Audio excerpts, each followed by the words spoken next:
तो hello dear student, welcome to my channel study class में आपका स्वागत है। तो आज के वीडियो में बात करने वाला है क्लास 11th के हिंदी इलेक्टिव पेपर के बारे में। तो जितने भी स्टूडेंट का एग्जाम 28 फरवरी को सेकंड सिटिंग हो या फर्स्ट सिटिंग हो, उनके लिए वीडियो वेरी इंपॉर्टेंट होने वाला है, क्योंकि मैंने लिया है प्रीवियस वाले क्लास 11th एग्जामिनेशन वाला पेपर। क्योंकि आप देख सकते हैं ये जेक के द्वारा लिया गया पेपर है, जो कि हिंदी इलेक्टिव पेपर है। तो जितने भी स्टूडेंट का लैंग्वेज में हिंदी इलेक्टिव हो या हिंदी इलेक्टिव हो, उनके लिए वीडियो मोस्ट इंपोर्टेंट होने वाला है। और जितने भी स्टूडेंट अगर चैनल पर नए होंगे तो चैनल को जरूर सब्सक्राइब कर लें, ताकि हर तरह का नोटिफिकेशन आपके तक पहुंच पाए। और अगर वीडियो आप लोगों को अच्छा लगे तो वीडियो में प्यारा सा कमेंट जरूर करें और एक लाइक जरूर करें। और हाँ, अपने दोस्तों के पास शेयर करना ना भूलें। चलिए देखते हैं इसमें कुल हम लोग 40 मोस्ट वीबीआई क्वेश्चन को। ठीक है, चलिए हम लोग स्टार्ट करते हैं। तो पहला क्वेश्चन है हमारा कि निम्नलिखित गद्यांश को ध्यान पूर्वक पढ़ना है और प्रश्न संख्या 1 से लेकर 4 तक को आपका सही विकल्प को चुनना है। तो आप लोग गद्यांश को पढ़ लीजिएगा, डायरेक्ट हम लोग उत्तर पर आते हैं। पहला हमारा क्वेश्चन है कि वर्तमान समय में संपूर्ण मानव जाति किससे त्रस्त थे। तो किससे त्रस्त थे? तो तनाव से, यानी ऑप्शन नंबर क्या होगा हमारा? बी हमारा राइट आंसर होगा। दूसरा प्रश्न है हमारा कि कुदरत का अनमोल उपहार क्या है। तो कुदरत का जो अनमोल उपहार है वो हमारा हंसी है, जो कि ऑप्शन नंबर बी हमारा राइट आंसर होगा। अगला प्रश्न है हमारा तीसरा कि बेखौफ होकर हमें किसका आदान प्रदान करना चाहिए। तो हमारे मुस्कुराहट को आदान प्रदान करना चाहिए, ऑप्शन नंबर हमारा जो ये होगा। अगला प्रश्न चौथा है हमारा कि तनाव से दूर कैसे रहा जा सकता है। जो तनाव है उसे हम लोग किताबें पढ़कर भी दूर कर सकते हैं, संगीत सुनकर भी दूर कर सकते हैं, और ध्यान करके भी हम लोग दूर कर सकते हैं। यानी इनमें से सी होगा, हमने डी हम लोग राइट आंसर होगा। ठीक है,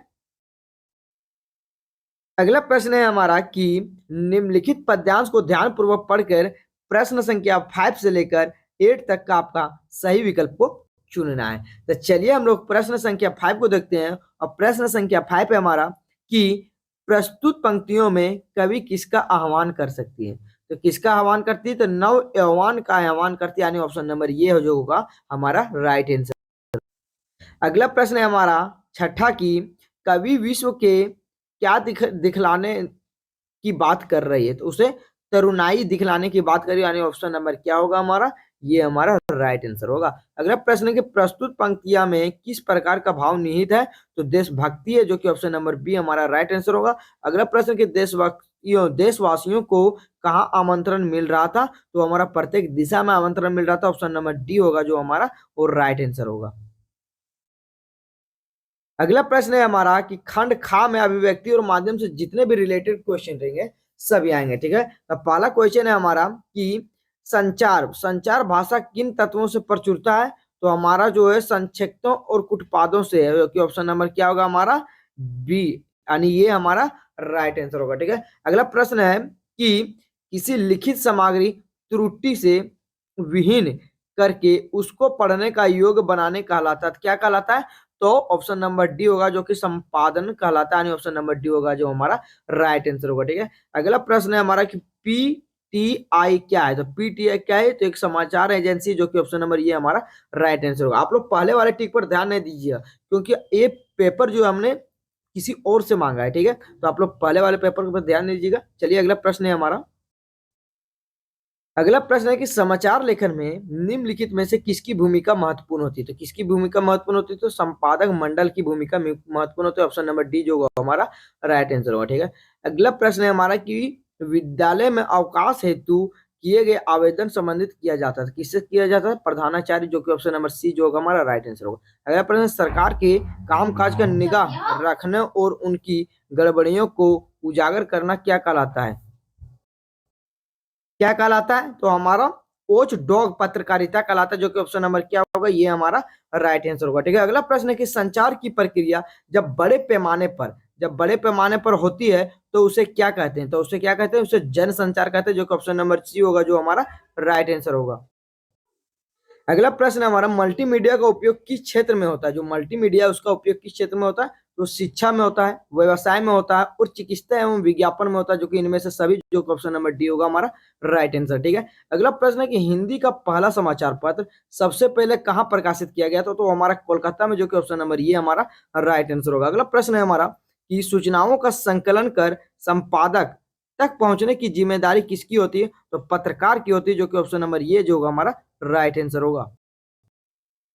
अगला प्रश्न है हमारा कि निम्नलिखित पद्यांश को ध्यानपूर्वक पढ़ना है। प्रश्न संख्या 19 से लेकर 22 तक को आपको सही विकल्प को देना है, ठीक है, यानी सही प्रश्न को चुनना है। तो आप लोग पद्यांश को पढ़ लीजिएगा। अगला प्रश्न है हमारा कि प्रस्तुत पंक्तियां की कवि कौन है? तो कबीर है हमारा। कौन है? कबीर है, ठीक है।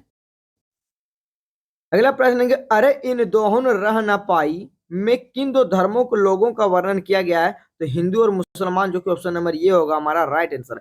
अगला प्रश्न है हिंदू अपनी बड़ाई करते हैं परंतु किसके पैरों तले सोते हैं? तो हमारा व्यवसाय के, किसके? व्यवसाया के, यानी ऑप्शन नंबर जो सी होगा हमारा राइट आंसर होगा। खाला का अर्थ क्या होता है? तो खाला का अर्थ होता है मौसी, जो कि ऑप्शन नंबर बी हमारा राइट आंसर होगा। अगला प्रश्न है कि कबीर के पदों में किस व्यंग किया गया था? किसकी व्यंग किया गया है? तो हमारा बाह्य बाह्य डंबर और धार्मिक कृतियों की व्यंग किया गया, जो कि ऑप्शन ए और बी, यानी कि ऑप्शन नंबर जो सी होगा हमारा राइट आंसर होगा। अगला प्रश्न है हमारा खेल में श्री कृष्ण हार जाते हैं तो किससे जीतते हैं? तो हमारा सुदामा जो जीतते हैं, ऑप्शन नंबर बी होगा राइट आंसर। अगला प्रश्न है कि तुलसीदास किस काल के कवि थे? तो हमारा भक्ति काल के कवि थे, जो कि ऑप्शन नंबर सी क्या होगा हमारा राइट आंसर। अगला प्रश्न है कि झहरी झहरी झिन बूंद में प्रतिमानों में झहरी झहरी कौन सा अलंकार है? तो पुनरुक्ति प्रकाश अलंकार है, जो कि ऑप्शन नंबर ये जो होगा हमारा राइट आंसर होगा। अगला प्रश्न, महादेवी वर्मा किसका त्याग करके अपने कर्तव्यों पर अग्रसर होने की प्रेरणा दे रही है? तो किसका? तो आलसे का। किसका? आलसे, जो कि ऑप्शन नंबर क्या होगा बी हमारा राइट आंसर होगा। अगला प्रश्न हमारे निम्नलिखित गद्यांश को ध्यानपूर्वक पढ़ना है। प्रश्न संख्या 28 से लेकर 31 तक का आपका सही विकल्प को देना है, ठीक है। तो चलिए आप लोग गद्यांश को पढ़ लीजिएगा, उसके बाद हम लोग आते हैं प्रश्न पर। तो पहला प्रश्न है हमारा इसका कि प्रस्तुत गद्यांश किस पाठ का है? तो हमारा खाना बदोश का, जो कि ऑप्शन नंबर सी जो होगा हमारा राइट आंसर होगा। अगला प्रश्न, गद्यांश के अनुसार मजदूर की संख्या कितनी थी? तो हमारा 30 थी, यानी कितनी थी? तो 30 थी। ऑप्शन नंबर क्या होगा हमारा बी राइट आंसर होगा, ठीक है। अगला प्रश्न, मानव की सुखिया, मानव और सुखिया कौन थे? तो एक मजदूर थे, जो कि ऑप्शन नंबर ये भी हमारा राइट आंसर होगा।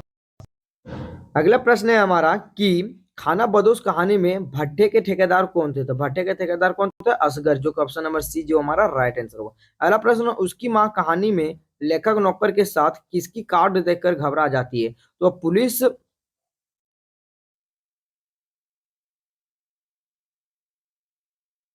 पुलिस सुपरिटेंडेंट के कार्ड को देखकर घबरा जाती है, जो कि ऑप्शन नंबर बी होगा हमारा राइट आंसर, ठीक है।